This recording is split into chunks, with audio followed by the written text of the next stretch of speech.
Hello everyone, कैसे हो आप लोग? बढ़िया हो? तो ऑफिशियली ये फर्स्ट क्लास है ऑडिटर का। इसके पहले हम लोग बहुत सारे बेसिक्स पे काम किए और अप्रोच पे काम किए कि कैसे आंसर लिखना है। ये पहला क्वेश्चन है जिसको हम पिक कर रहे हैं आप लोगों के सामने। ठीक है, ये पहला क्वेश्चन है जिसको हम पिक कर रहे हैं। देखिए, हम लोग कोशिश करेंगे कि क्वेश्चन के साथ उसका जो आंसर होगा वो बहुत थोड़ा डिटेल में समझने की कोशिश करें, लेकिन चूंकि ये क्रैश कोर्स है तो पूरे सारे कंसेप्ट को नहीं समझा जा सकता।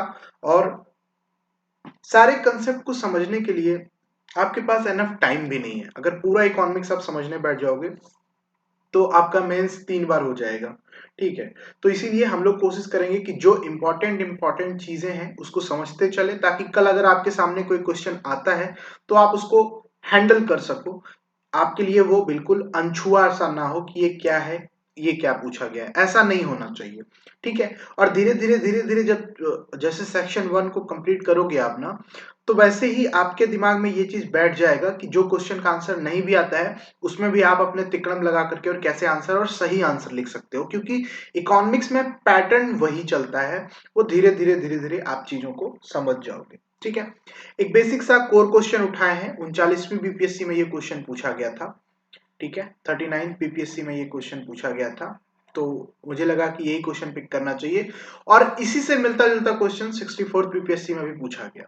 ठीक है, तो ये हमारा पहला टॉपिक है कार्डिनल यूटिलिटी के ऊपर। ठीक है, देखिए ये क्वेश्चन क्या कह रहा है कि क्या यह सही है कि संतुलन की अवस्था में उपभोक्ता के लिए सभी वस्तुओं की सीमांत उपयोगिताएं अनिवार्य रूप से समान होनी चाहिए। ठीक है, is it correct that in equilibrium the marginal utilities of all goods must necessarily be equal? ठीक है, ये चीज क्या है समझते हैं। देखिए, हम थ्योरी पे आने से पहले आपको एक चीज समझाना चाहेंगे कि इकोनॉमिक्स में जो इक्विलिब्रियम का कंसेप्ट है, संतुलन की अवस्था का कंसेप्ट है, इसको आप ज्यादा कुछ समझने की जरूरत नहीं है। बस इतना समझ लीजिए कि खरीदने वाला भी राजी हो और बेचने वाला भी राजी हो, मतलब मियाँ बीबी राजी वाला हाल है। ठीक है, आप भी तैयार हो, हम भी तैयार हो। एक ऑडिटर का कोर्स जो है, क्रैश कोर्स हमने लॉन्च किया आप लोगों के लिए, और एक प्राइस सेट किया। उस प्राइस पे आप खरीदने के लिए तैयार हो गए, हम बेचने के लिए तैयार हो गए, तो हम इक्विलिब्रियम की कंडीशन में थे। ठीक है, तो यही संतुलन की अवस्था होती है। अब देखिए, उपभोक्ता किसी भी वस्तु का कंजम्पशन करता है, किसी भी वस्तु का उपभोग करता है, तो उससे उसको क्या प्राप्त होती है? तो उससे उसको उपयोगिता प्राप्त होती है, उससे उसको यूटिलिटी मिलता है। यूटिलिटी लगभग संतुष्टि के बराबर होता है। ये चीज हम लोग पहले समझ चुके हैं। अब देखिए, ये जो यूटिलिटी मतलब जो ये कंज्यूमर बिहेवियर है ना, जो कंज्यूमर बिहेवियर है, इस क्वेश्चन पे आने से पहले हम इसकी थ्योरी थोड़ी सी समझते हैं, बैकग्राउंड को समझते हैं। ठीक है, फिर हम क्वेश्चन पे आएंगे। देखिए, क्वेश्चन का आंसर हम नहीं लिखेंगे, क्वेश्चन का आंसर आपको ही लिखना है, लेकिन उसके लिए एनफ कंसेप्ट, एनफ माल जो है वो हम आपको यहाँ पे देंगे, और हम बात करेंगे कि यहाँ पे आप क्या क्या लिख सकते हो, लिख के आपको भेजना है इस चीज को। ठीक है, देखिए कंज्यूमर बिहेवियर जो है ना, कंज्यूमर बिहेवियर को स्टडी करने के लिए ऑलमोस्ट क्या बोलते हैं, जो है वो दो थ्योरीज है इकोनॉमिक्स में। एक है जो कार्डिनल की बात करता है, कार्डिनल अप्रोच की बात करता है, यानी गणवाचक। ठीक है, गणवाचक की बात करता है, और एक ऑर्डिनल की बात करता है। ऑर्डिनल की बात करता है, एक कार्डिनल की बात करता है, एक ऑर्डिनल की बात करता है। ठीक है, कार्डिनल का मतलब यह है कि अब जब कंज्यूमर कंज्यूम करता है तो उसको उपयोगिता मिलती है। ठीक है, उसको क्या मिलती है? तो उसको उपयोगिता मिलती है। अब वो उस उपयोगिता, किसी भी एक वस्तु को कंज्यूम करने पे, किसी भी एक वस्तु के उपभोग करने पे उसको जो उपयोगिता मिल रही है, उसको जो यूटिलिटी मिल रही है, उसको एक अप्रोच यानी कार्डिनल अप्रोच जो है वो ये कहता है कि हम इस यूटिलिटी को गिन सकते हैं। कि मान के चलिए, अगर एक सेव खाए हम, तो उससे हमको 10 यूनिट जो है वो यूटिलिटी मिली। ठीक है, 2 सेब खाए तो उससे हमको 20 यूनिट जो है वो यूटिलिटी मिली। ठीक है, इसको हम ऐसे नंबर, उसको हम गिन सकते हैं, गणवाचक है जिसको हम संख्या में गिन सकते हैं। ठीक है, और इसको जो यूनिट है ना, आपको पता है कि इस यूनिट को मेजर करने के लिए, किसी भी चीज को मेजर करने के लिए एक यूनिट होता है, तो इस को मेजर करने के लिए मार्शल ने एक यूनिट दिया था जिसका नाम था यूटिल्स। ठीक है, यूटिल्स। अब जो है वो इस तरह की बात करता है कि उपयोगिता को हम, यूटिलिटी को हम गिन सकते हैं कि इससे हमको कितनी यूटिलिटी मिल रही है। इससे हमें 5 यूटिलिटी मिल रही है, इससे हमें 7 यूटिलिटी मिल रही है, इससे हमें 10 यूटिलिटी मिल रही है। इस चीज को क्रिटिसाइज करते हैं और हिग्स और एलन नाम के 2 अर्थशास्त्री आते हैं। वो ये कहते हैं कि जो उपयोगिता है ना, ये एक साइकिक कंसेप्ट है, ये एक मनोवैज्ञानिक कंसेप्ट है। ठीक है, ये दिमाग में चलने वाला एक कंसेप्ट है, इसको हम गिन नहीं सकते। हाँ, हम ये कह सकते हैं कि सेब से हमको ज्यादा यूटिलिटी मिलती है, कंपैरिजन अगर हम करें तो केला के। ठीक है, अगर हम केला खाते हैं और हम सेब खाते हैं तो हमें सेब से ज्यादा यूटिलिटी मिलती है। इसका मतलब हम ऑर्डर कर सकते हैं, हम ऑर्डर दे सकते हैं, ऑर्डरिंग में रख सकते हैं इसको, कि इससे हमें ज्यादा यूटिलिटी मिलती है, इससे हमें कम यूटिलिटी मिलती है। हम इसको गिन नहीं सकते कि यूटिलिटी हमें कितना मिल रहा है। अब आप भी इस चीज को सोच सकते हैं प्रैक्टिकली कि आप कैसे किसी चीज की यूटिलिटी को मेजर कर सकते हैं। आप संतुष्टि का कोई कार्डिनल मेजरमेंट हो सकता है, संतुष्टि को आप मैथमेटिकली मेजर कर सकते हो? नहीं कर सकते हो। ये एक साइकिक कंसेप्ट है, ये एक मनोवैज्ञानिक कंसेप्ट है। इसको हम सिर्फ ये कह सकते हैं कि हमको देसी दारू पीने में ज्यादा अच्छा लगता है अगर हम कंपैरिजन करें अंग्रेजी दारू के साथ तो। ठीक है, तो ये 2 तरह का थ्योरी काम करता है। तो ये कंज्यूमर बिहेवियर है। अब जो ये क्वेश्चन जो ये पूछा जा रहा है ना, ये जो क्वेश्चन पूछा जा रहा है कि संतुलन की अवस्था में, संतुलन की अवस्था में जो उपभोक्ता है उसकी सीमांत उपयोगिताएं अनिवार्य रूप से समान होनी चाहिए। तो ये जो यूटिलिटी की जब भी हम बात कर रहे हैं ना, इस तरह से यूटिलिटी, जब हम मार्जिनल यूटिलिटी और ये सारा क्या बोलते हैं, इक्वल होने की बात, अगर हम समान होने की बात कर रहे हैं, तो ये कार्डिनल मेजरमेंट की बात कर रहा है। ठीक है, क्योंकि कार्डिनल थ्योरी को यूटिलिटी थ्योरी भी कहा जाता है। ठीक है, इसके बाद जब हम दूसरे थ्योरी में जाते हैं तो वो भी यूटिलिटी को ही मेजर करता है, लेकिन उसका अप्रोच अलग हो जाता है। तो 64वीं बीपीएससी में यही क्वेश्चन पूछा गया है कि यूटिलिटी एनालिसिस के थ्रू आप जो है वो इक्विलिब्रियम को कैसे मेजर करेंगे। ठीक है, तो ये क्या कर रहा है, तो ये कार्डिनल थ्योरी की बात कर रहा है। अब कार्डिनल थ्योरी जो है उसका नाम है law of equi marginal utility. उस थ्योरी का नाम ही है law of equi marginal utility.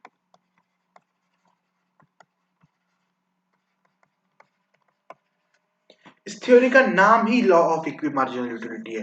Equi marginal utility का मतलब, इक्वी मार्जिनल यूटिलिटी का मतलब क्या होता है कि जो मार्जिनल यूटिलिटी है वो इक्वल होना चाहिए। इक्वी का मतलब इक्वल, और मार्जिनल यूटिलिटी जो है वो इक्वल होना चाहिए इक्विलिब्रियम के कंडीशन में। ये इस थ्योरी का नाम ही है। हिंदी में अगर हम बात करें तो इसका हिंदी में नाम है समसीमांत उपयोगिता नियम। ठीक है, इस थ्योरी का नाम ही है समसीमांत उपयोगिता नियम। अब देखिए, ये इक्वल होने की बात जो करता है वो क्यों करता है?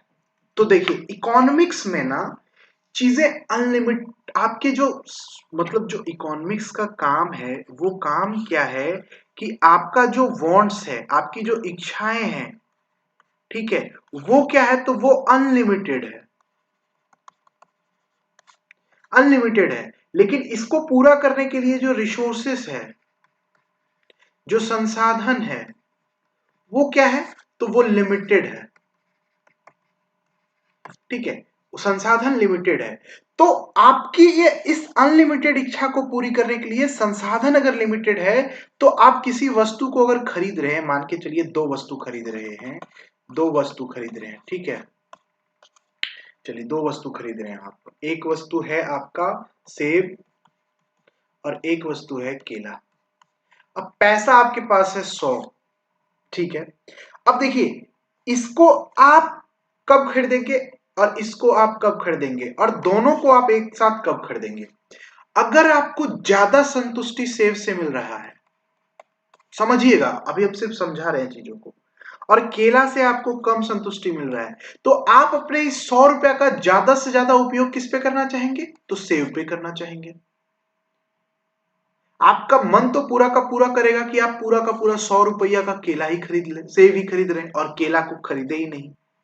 लेकिन अगर सेव से जितनी उपयोगिता आपको मिल रही है, जितनी यूटिलिटी आपको मिल रही है, ठीक है, जितना संतुष्टि आपको मिल रहा है, उतना ही संतुष्टि अगर आपको केला से भी मिले तो आप क्या करेंगे? 50 रुपया का सेव खरीद लेंगे, 50 रुपया का केला खरीद लेंगे, क्योंकि दोनों से मिलने वाली उपयोगिता जो है वो इक्वल है, वो बराबर है। समझ गए? इस चीज को समझ गए ना, कि जब दोनों से मिलने वाली उपयोगिता बराबर होगी तभी आप दोनों वस्तुओं पर पैसा खर्च करना चाहेंगे। अदरवाइज अगर आपको एक से ज्यादा मिल रहा है तो आप उसी वस्तु पे अपना सारा पैसा खर्च करना चाहेंगे। तो इसीलिए अब समसीमांत उपयोगिता का नियम क्या है कि ये एक से अधिक वस्तु को खरीदने पे ये बताता है कि इक्वी मार्जिनल यूटिलिटी का कंसेप्ट काम करेगा। तो जब एक से अधिक वस्तु अगर आप खरीद रहे हैं तो कब आप खरीदेंगे? जब दोनों से मिलने वाली उपयोगिता जो है वो समान होनी चाहिए। ठीक है, तो आप अपने रिसोर्सेस को दो वस्तुओं के ऊपर इस तरह से वितरित करेंगे, इस तरह से बांटेंगे अपने रिसोर्सेस को कि दोनों से मिलने वाली उपयोगिता क्या है, वो समान होनी चाहिए। ठीक है, तो इसीलिए इसका नाम समसीमांत उपयोगिता है।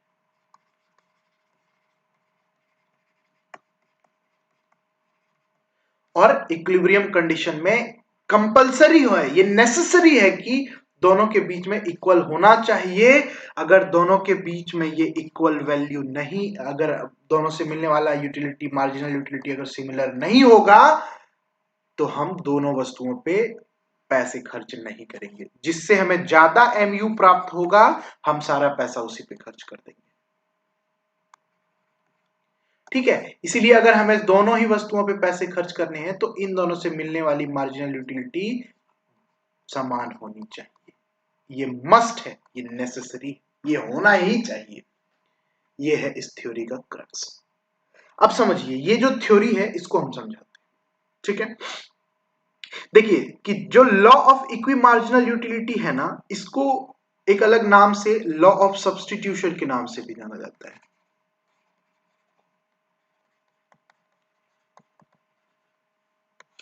प्रतिस्थापन का नियम भी इसको कहा जाता है। ठीक है, और इसको लॉ ऑफ मैक्सिमम सेटिस्फैक्शन के नाम से भी जाना जाता है।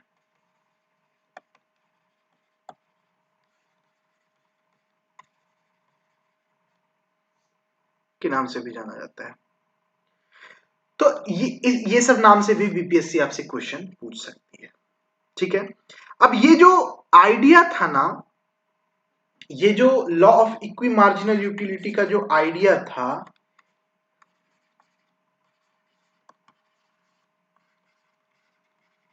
इसका जो आइडिया था ना, ये आइडिया सबसे पहले गॉसियन साहब ने दिया था। गॉसियन साहब ने दिया था, और इसके पहले गॉसियन साहब ने एक और लॉ दे रखा था जिस लॉ का नाम था law of diminishing marginal utility. ठीक है, सीमांत उपयोगिता का ह्रास नियम। ठीक है, तो इसीलिए इस नियम को गॉसियन का सेकेंड लॉ कहा जाता है। सेकेंड लॉ कहा जाता है, ये इसका बेसिक इंट्रोडक्शन है। ठीक है, अब आपको हम बताए थे इकोनॉमिक्स में आंसर लिखने के लिए आप क्या करेंगे? अजम्पशंस भी लिखेंगे।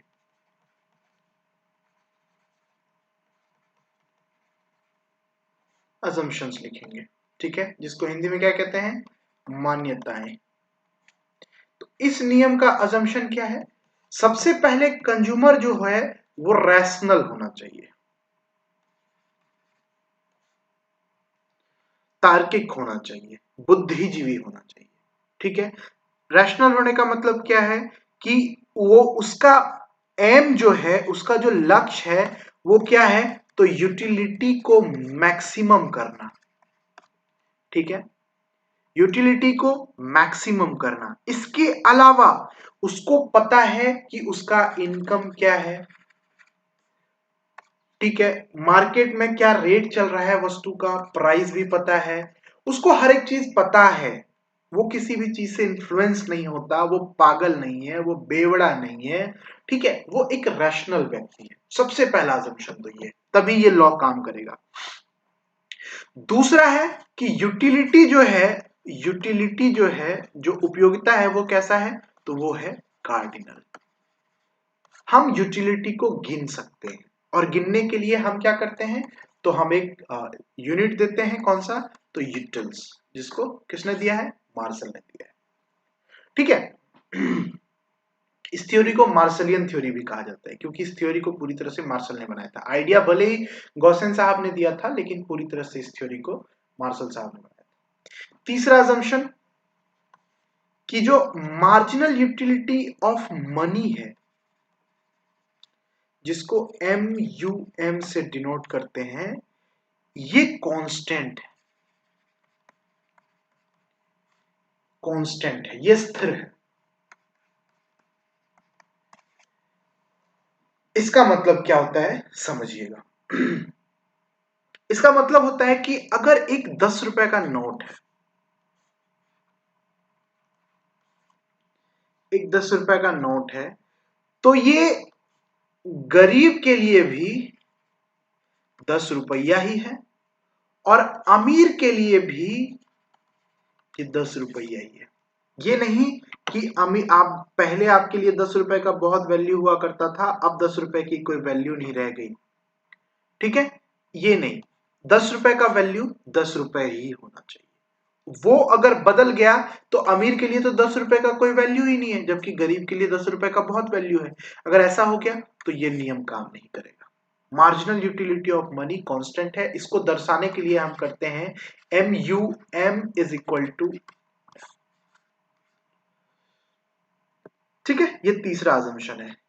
चौथा अजम्पशन समझिएगा, डिमिनिशिंग मार्जिनल यूटिलिटी।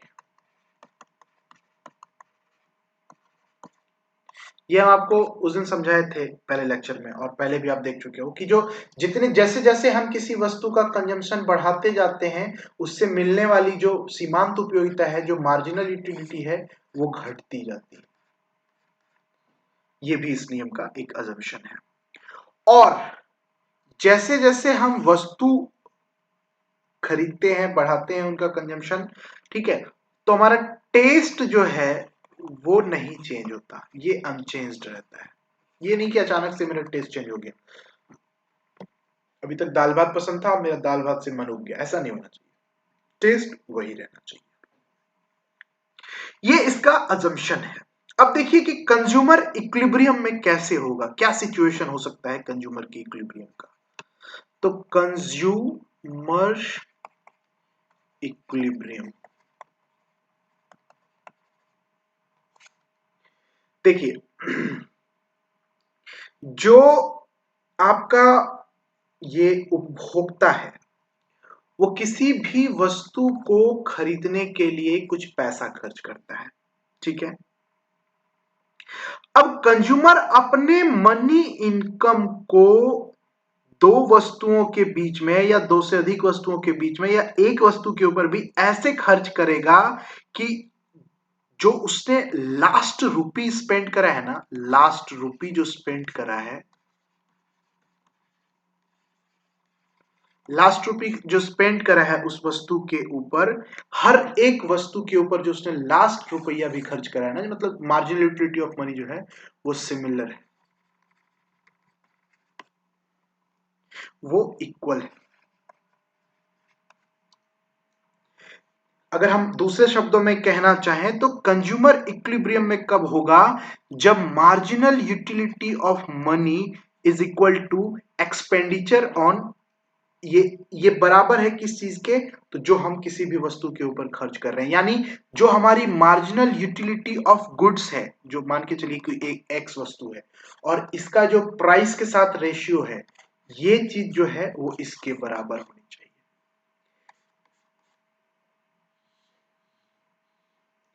इसका साफ साफ मतलब ये होता है कि अगर हम 10 रुपए खर्च कर रहे हैं तो हमें यूटिलिटी भी उससे लगभग 10 रुपए के बराबर ही मिलनी चाहिए। लगभग नहीं, एग्जैक्टली हमें 10 रुपए के बराबर यूटिलिटी मिलनी चाहिए। अगर हम किसी वस्तु पे 10 रुपया खर्च कर रहे हैं और उससे अगर हमें 8 रुपए के बराबर का यूटिलिटी मिल रहा है तो हम इस वस्तु का कंजम्पशन नहीं करेंगे। और अगर हम किसी वस्तु के ऊपर 10 रुपया खर्च कर रहे हैं और इससे हमें 25 रुपए के बराबर की यूटिलिटी मिल रही है तो हम इस वस्तु को और ज्यादा खरीदते रहेंगे। समझ गए ये क्या कह रहा है? ये चीज यही कह रहा है। ठीक है, तो इसका मतलब क्या है कि जो हमें मार्जिनल यूटिलिटी ऑफ एक्स है, एमयू एक्स जो है वो किस चीज के बराबर होना चाहिए? तो वो पी एक्स के बराबर होनी चाहिए। सिंपली कंज्यूमर इक्विलिब्रियम में इसी कंडीशन में होगा। मतलब कि अगर हम 10 रुपए का, अगर हम देखिए यहां एक बार फिर से आपको हम समझाते हैं कि M U X is equal to P X जब होगा तभी एक कंज्यूमर इक्विलिब्रियम में होगा। कैसे? जब हम 10 रुपए खर्च करें और उससे हमें मिलने वाली यूटिलिटी 10 रुपए के बराबर ही हो, अगर हम यहां पे कार्डिनल मेजरमेंट कर रहे हैं तो वो 10 यूटिल्स हो मान के चलिए, तो आपका जाकर के कंज्यूमर इक्विलिब्रियम में है। और अगर ऐसा नहीं होता है, अगर ऐसा नहीं होता है, अगर मान के चलिए सिचुएशन ये है कि M U X is greater than P X है, अगर ये सिचुएशन है तो क्या कंज्यूमर इक्विलिब्रियम में होगा? देखिए अगर ये है तो इसका साफ साफ मतलब है कि अगर हम 10 रुपए खर्च कर रहे हैं तो उससे हमें इससे ज्यादा हो सकता है 12 रुपए, हो सकता है 15 रुपए, अब इतना का यूटिलिटी मिल रहा हो। तो अगर ये सिचुएशन है, अगर ये सिचुएशन है, अगर ऐसा सिचुएशन आपके सामने है कि आप 10 रुपए खर्च कर रहे हैं उससे 20 रुपए के बराबर, 12 रुपए के बराबर, 15 रुपए के बराबर आपको यूटिलिटी प्राप्त हो रही है, तो आप उस वस्तु का कंजम्पशन जो है वो बढ़ा देंगे। कंजम्पशन आप उस वस्तु का बढ़ा देंगे। बढ़ाएंगे कि नहीं बढ़ाएंगे? बिल्कुल बढ़ा देंगे। तो जब आप ऐसे सिचुएशन में हैं तो आप क्या है, इक्विलिब्रियम में नहीं है, अभी आपको उस वस्तु को खरीदने का और मन कर रहा है, और मन कर रहा है, और मन कर रहा है। ठीक है, और जितना ज्यादा से ज्यादा आप वस्तु को खरीदते जाएंगे आपका क्या होगा, एमयू जो है वो डिमिनिश करेगा और घटते घटते घटते घटते मार्जिनल यूटिलिटी जो है वो वापस से एमयू एक्स पी एक्स के बराबर हो जाएगा। इसीलिए अजम्पशन में हमारा डिमिनिशिंग मार्जिनल यूटिलिटी था। और वापस से हम ऐसे सिचुएशन में पहुंच जाएंगे जहां पे आपका मार्जिनल यूटिलिटी ऑफ एक्स जो है वो पी एक्स के बराबर हो जाएगा। एक और कंडीशन हो सकता है इसके ऑपोजिट, कि एम यू एक्स जो है वो लेस देन पी एक्स हो। इसका मतलब क्या है कि आप 10 रुपए खर्च कर रहे हैं और आपको 8 रुपए के बराबर यूटिलिटी मिल रहा है। आप इसका कंजम्पशन जो है, इसका डिमांड जो है वो क्या कर देंगे, कम कर देंगे। अब कम कर देंगे तो धीरे धीरे धीरे धीरे धीरे धीरे धीरे धीरे धीरे धीरे आपकी एमयूज के प्रति बढ़ती जाएगी, क्योंकि डिमिनिशिंग मार्जिनल यूटिलिटी काम कर रहा है। तो अगर आप किसी भी वस्तु का कंजम्पशन बढ़ा रहे हैं तो एमयू घट रहा है, तो जब इसको घटाएंगे तो एमयू तो बढ़ेगा ना। तो ये एमयू बढ़ा और वापस से आप कहां पहुंच गए, तो एमयू एक्स बढ़ गया, तो बढ़ करके आप पी एक्स के बराबर पहुंच गए। और इक्विलिब्रियम के कंडीशन में आप क्या है, तो वो M U X is equal to P X के बराबर हो जा रहा है। तो ये हमारा एक तरह से सिंगल कमोडिटी मॉडल भी था। इस चीज को अगर हम ग्राफ में दिखाना चाहें कि कंज्यूमर इक्विलिब्रियम में कब होगा, तो कंज्यूमर इक्विलिब्रियम में होगा, ऐसे आप ग्राफ बनाएंगे, ये आपका एक्स एक्सिस है, ये आपका वाई एक्सिस है। ठीक है, ये आपका एक्स एक्सिस है, ये आपका वाई एक्सिस है। यहां पे आप वस्तु की क्वांटिटी को ले रहे हैं। ठीक है, और यहां आप उसका प्राइस ले रहे हैं, यहां आप उसकी कीमत को ले रहे हैं। अब देखिए एमयू एक्स क्या होता है, तो एमयू एक्स जो है वो डिमिनिशिंग होता है, ऐसा होता है। देखिए क्यों होता है, कैसे होता है, इसके लिए आपको बहुत सारी थ्योरी पढ़ना पड़ेगी। तो उतना थ्योरी पढ़कर आप अपना टाइम मत खराब कीजिए, आप सिंपल इसको समझिए, क्योंकि इस पे ज्यादा टाइम खराब करेंगे तो फिर जो है वो दिक्कत हो जाएगा। एमयू एक्स ऐसा होता है। और मान के चलिए कि आप जो है वो किसी एक वस्तु को कप जो है वो आप यहाँ पे खरीद रहे हैं, यहाँ पे मतलब इतना 10 यूनिट खरीद रहे हैं, तो 10 यूनिट पे जब आपका प्राइस यहाँ पे है, ये आपका प्राइस लाइन है, अगर ये उसका दाम है, ठीक है, आप खरीद कितना रहे हैं वो हम लोग बाद में देखेंगे, आप पहले ये समझिए, ये उसका दाम है वस्तु का, मान के चलिए 10 रुपया। अब जब ये MUX के बराबर इस बिंदु पर जब ये बराबर हो रहा है, यहां पे क्या हो रहा है कि MUX जो है वो PX को काट रहा है, और यहां पे MUX is equal to PX का सिचुएशन बन रहा है, MUX is equal to PX का सिचुएशन बन रहा है। इसका मतलब कंज्यूमर इस जगह पे, इस पॉइंट पे इक्विलिब्रियम में है।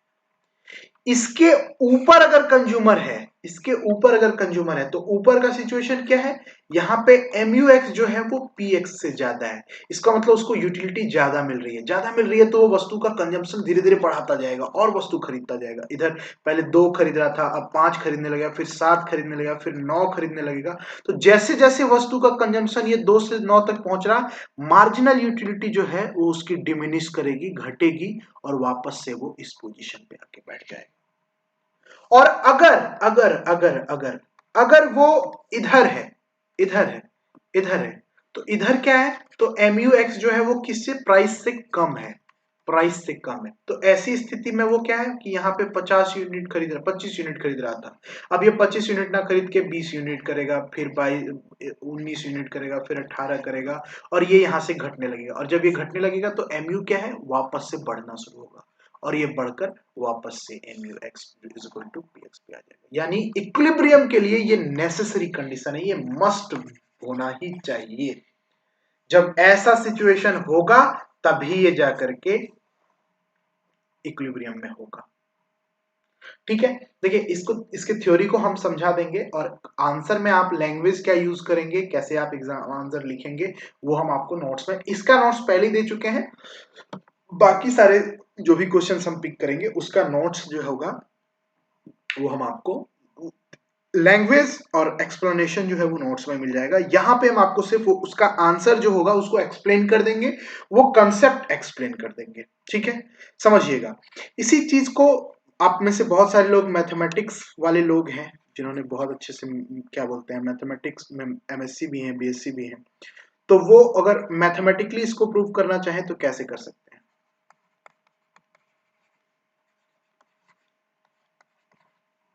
या मैथमेटिकल डेरिवेशन करते हैं इसको, रिप्रेजेंटेशन तो ग्राफिकल होता है।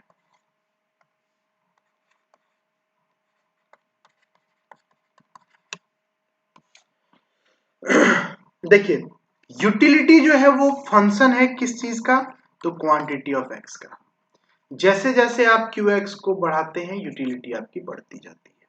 ठीक है, एक रोटी खाए टोटल यूटिलिटी 10 था, दूसरी रोटी खाए 5, आपका MU घट रहा है, ठीक है, लेकिन तब भी वो टोटल यूटिलिटी तो बढ़ ही रहा है ना, 15 हुआ। तो ये फंक्शन है किस चीज का, QX का। अब आप क्या करते हैं कि किसी भी चीज को खरीदने के लिए आप उसके लिए प्राइस पे करते हैं। मान के चलिए कि 10 कलम खरीदे और उसके लिए 10 जो है वो आपने उसके लिए 10 रुपए के हिसाब से उसको पे किया, ठीक है, तो आपने टोटल खर्चा कितना कर दिया, 100 रुपए, यानी PX इंटू QX, ये आप इनकम स्पेंड कर रहे हैं। आपका इनकम स्पेंड कितना हो रहा है, PX into QX, PX into QX मतलब क्वांटिटी 10, मतलब प्राइस 10 और क्वांटिटी 10, आपने इनकम टोटल कितना खर्च किया। अगर आप किसी चीज का इनकम निकालना चाहें, अगर आपका इनकम कितना खर्च हुआ तो आप कैसे निकालेंगे, कितना, किस रेट से खरीदें और कितना खरीदें, यही है।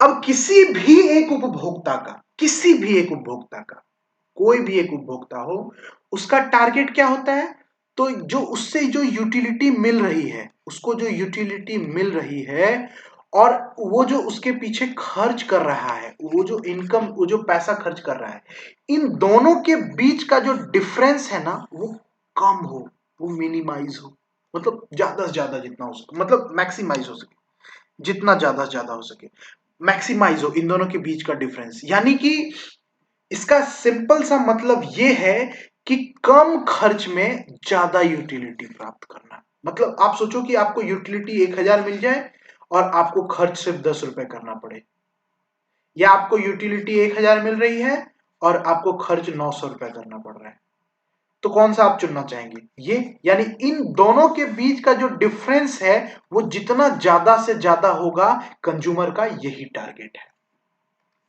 कंज्यूमर का क्या टारगेट है कि जो यूटिलिटी हमें प्राप्त हो रही है और जो हम उसके लिए इनकम स्पेंड कर रहे हैं, ये इन दोनों के बीच का डिफरेंस जो है वो मैक्सिमाइज होनी चाहिए, ये मैक्सिमाइज होनी चाहिए। अब ये एक फंक्शन है, आप लोगों को पता है ये एक फंक्शन है। अब इसको मैक्सिमाइज करने का जो नेसेसरी कंडीशन है वो क्या है कि आप पार्शियल डेरिवेटिव इसका लेंगे with respect to Q X और इसको 0 के इक्वल में सेट करेंगे। Simple differentiation. अब आप इसका क्या करेंगे तो डिफरेंशिएशन करेंगे किस चीज में, तो u बटा Q x minus differentiation of px qx divided by qx और इसको क्या करेंगे सेट कर देंगे 0 के बराबर।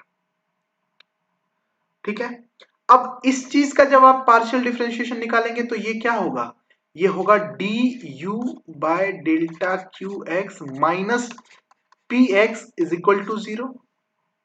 और आपको सबसे पहला दिन आपको मैं एक चीज बताए थे कि मार्जिनल यूटिलिटी मतलब क्या होता है कि जो टोटल यूटिलिटी है उसको हम क्वांटिटी के रिस्पेक्ट में डिफरेंशिएट कर देते हैं।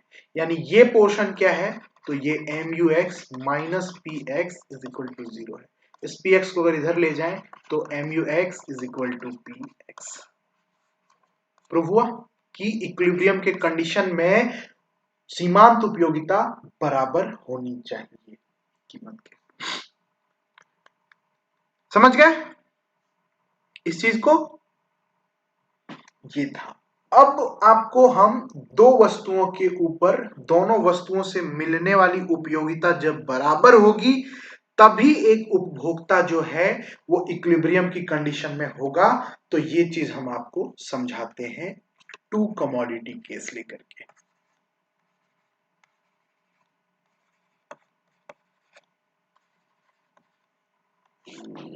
टू कमोडिटी केस लेकर के हम आपको ये चीज समझाते हैं। ठीक है,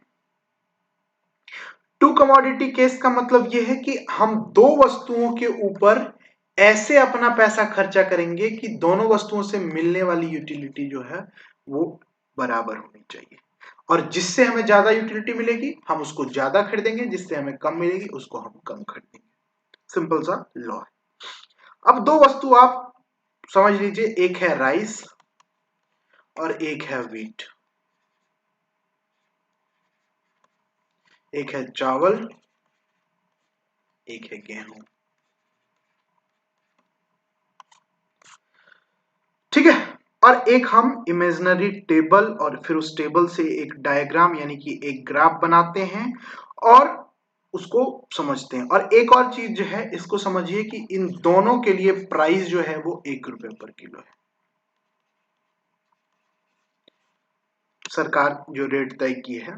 ठीक है, अब कौन सा रुपए किस पे खर्च करने पे कितनी यूटिलिटी मिल रही है इसको हम एक टेबल के जरिए दिखाते हैं। आपको एक टेबल बनाते हैं। ठीक है,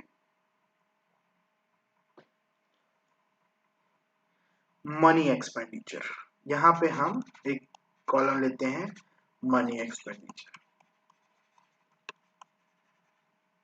ठीक है, और यहां पे हम लेते हैं यूटिलिटी जो हमें मिल रही है किससे, यूटिलिटी डिराइव्ड फ्रॉम व्हीट, और यहां पे हम लेते हैं utility derived from from rice. यहां से जो हमें ये यूटिलिटी मिल रही है।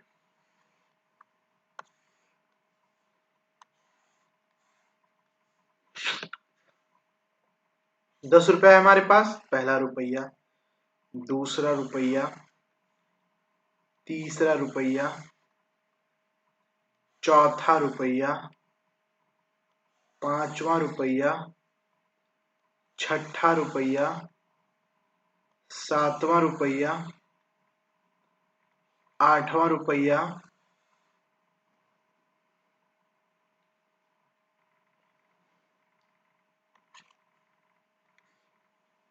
नौवां रुपया और 10वां रुपया। ठीक है, अब देखिए, अब समझिएगा इस चीज को। जब हम पहला रुपया खर्च करते हैं वीट के ऊपर, गेहूं के ऊपर, तो उससे हमें मान के चलिए कुछ यूटिलिटी मिलती है, इमेजिनरी है, तो मान के चलिए कि इससे हमें 60 यूटिलिटी मिला। चावल पे हमें अगर हम वो खर्च करते हैं तो हमें 50 मिला। दूसरा, तीसरा, चौथा, पांचवा, छठा, सातवां, आठवां, नौवां और 10वां रुपया।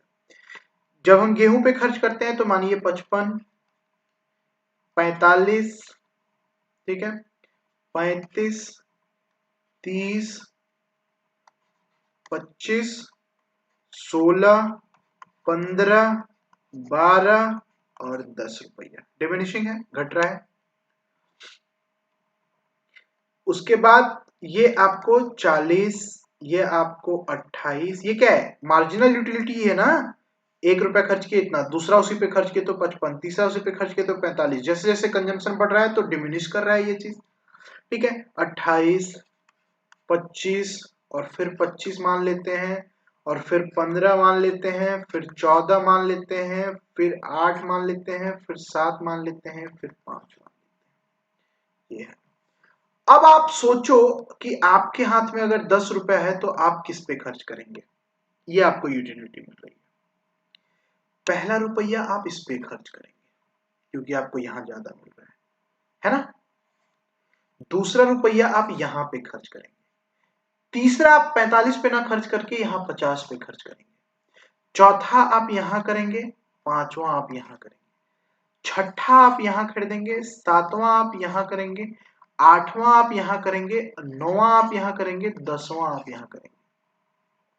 आप चाहते तो इधर भी कर सकते थे, लेकिन आप यहां करते हैं क्योंकि इससे आपको थोड़ा ज्यादा यूटिलिटी मिल रहा है। छठा रुपया जो ये इसके हिसाब से भी अगर आप देखें तो, ठीक है। ये आप 10 रुपए का आपका हिसाब है। क्या करेंगे तो 4 किलो आप गेहूं खरीदेंगे और 6 किलो आप जो है वो, आप 6 किलो आप गेहूं खरीदेंगे और 4 किलो आप चावल खरीदेंगे।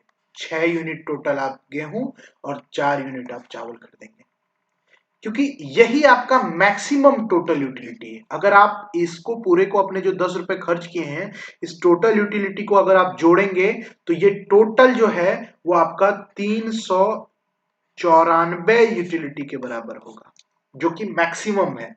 और किसी भी के ऊपर खर्च करके आप ये मैक्सिमम प्राप्त नहीं कर सकते। तो ये आपका खर्च करने का जो है वो यूटिलिटी खर्च करने का, आपका पैसा खर्च करने का तौर तरीका होगा। इसको अगर हम ग्राफ में दिखाना चाहें,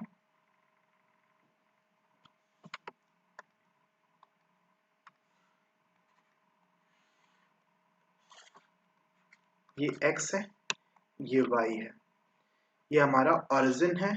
यहां पे हम mu ले लेते हैं और यहां पे हम यूनिट्स ऑफ मनी ले लेते हैं कि कितना रुपया हम खर्च कर रहे हैं। ठीक है, कितना कर रहे थे हम ऊपर देख रहे थे तो 6 रुपया हम खर्च कर रहे थे गेहूं के ऊपर और 4 रुपया हम खर्च कर रहे थे चावल के ऊपर।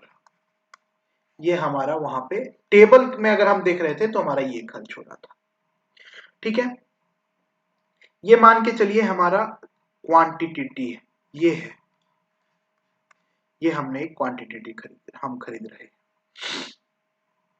ये हमारा राइस का और ये हमारा वीट का, ये हमारा राइस का, ये हमारा वीट का। क्या है तो ये MU है, ये MU है, MU कर्व है, मार्जिनल यूटिलिटी कर्व है। अब देखिए, जब आप इस सिचुएशन पे थे, यहां पे जब आप थे, राइस पे जब थे, तो आप क्या कर रहे थे, 4 यूनिट जो है वो आप खर्च कर रहे थे इसके ऊपर। 4 रुपया आप खर्च कर रहे थे चावल के ऊपर, और 6 रुपया आप कहां खर्च कर रहे थे, तो 6 रुपया आप खर्च कर रहे थे गेहूं के ऊपर। तब आप इक्विलिब्रियम में थे। आपका ये इक्विलिब्रियम का कंडीशन है, आप इस जगह पे इक्विलिब्रियम में थे। अब अगर आप ये ना करके कुछ और करते, क्या करते, तो आप 4 की जगह 3 यूनिट राइस पे खर्च करते, 3 रुपया आप चावल पे खर्च करते और 7 यूनिट आप गेहूं पे खर्च करते, क्योंकि गेहूं से आपको कंपैरेटिवली ज्यादा मिल रहा था यूटिलिटी। तो आप इतना ज्यादा अगर खर्च करते तो अब आपके साथ क्या होता, अब आप देखिए यहां पे आप क्या थे, तो आपका MUX is equal to PX के हिसाब पे था, यहां भी आपका MUX is equal to PX का हिसाब था।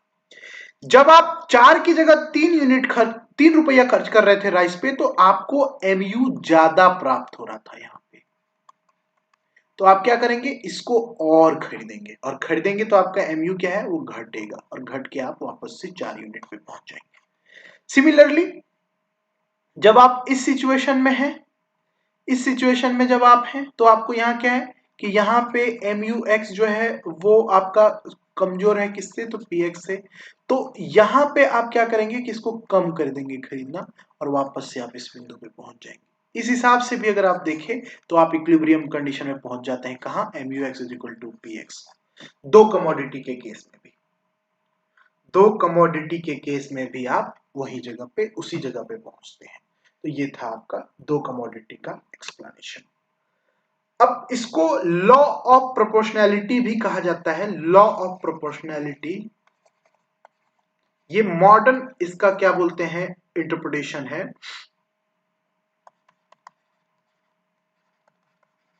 इसका क्या मतलब है कि अगर हम अनलिमिटेड गुड खरीद रहे हैं ना, तो ये सब जो है इनके ऊपर जो हमारा खर्च हो रहा है ना, वो जो है वो एक दूसरे के बराबर होने चाहिए।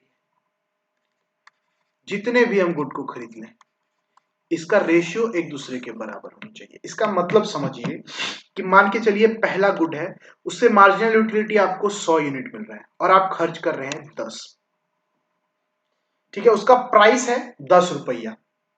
तो इस हिसाब से आपका क्या है, क्या हुआ, तो इस हिसाब से आपका यहां पे कितनी है, इस दोनों का रेशियो कितना है, 10।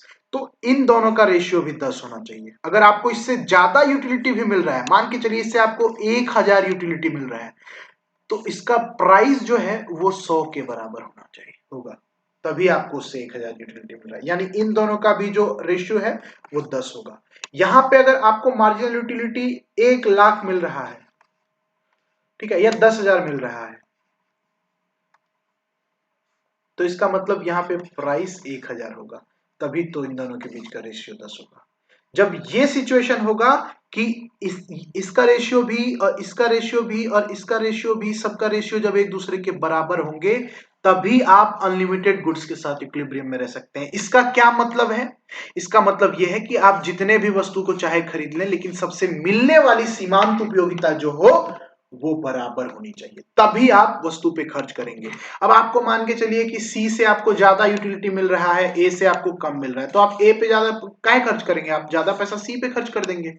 ए पे खर्च करेंगे कम, हो सकता है कम खर्च करें, या हो सकता है नहीं भी करें।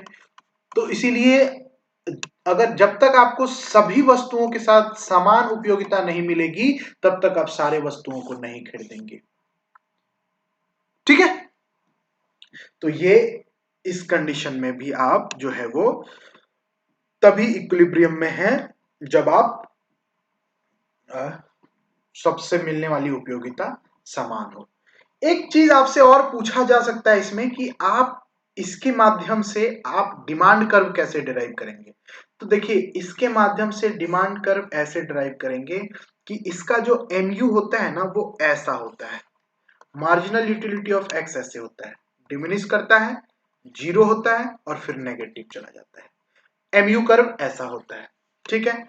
अब इसी MU कर्व की मदद से आप जो है वो डिमांड कर्व डिराइव करेंगे,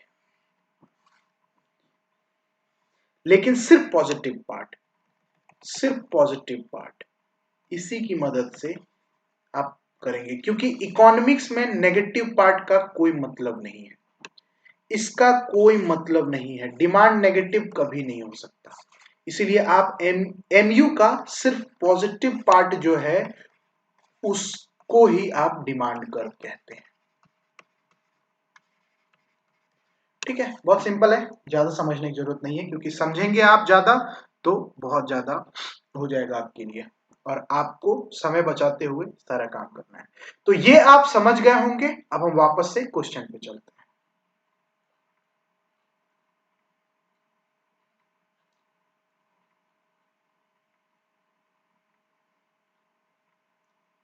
देखिए हमारा क्वेश्चन क्या था कि क्या यह सही है कि संतुलन की अवस्था में, इक्विलिब्रियम में, उपभोक्ता के लिए सभी वस्तुओं की सीमांत उपयोगिता अनिवार्य रूप से समान होनी चाहिए? तो जी हां, बिल्कुल होनी चाहिए।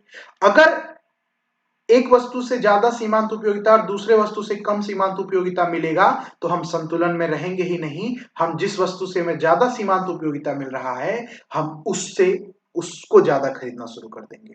अगर हमें दोनों वस्तुओं को समान खरीदना है और हमें इक्विलिब्रियम में रहना है, हमें संतुलन की अवस्था में पहुंचना है, तो दोनों ही वस्तुओं से, या चाहे जितनी भी वस्तुएं हो, सभी वस्तुओं से मिलने वाली सीमांत उपयोगिता अनिवार्य रूप से समान होनी चाहिए।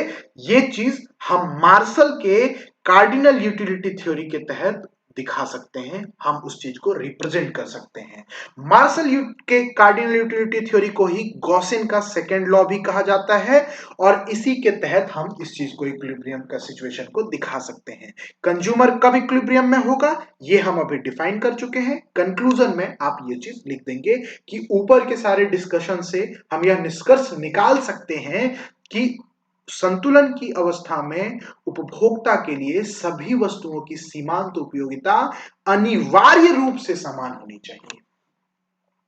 ठीक है, ये रहा आपका पहला क्वेश्चन, और आपको अगर इसमें कहीं कोई कंफ्यूजन हो तो आप पूछिएगा।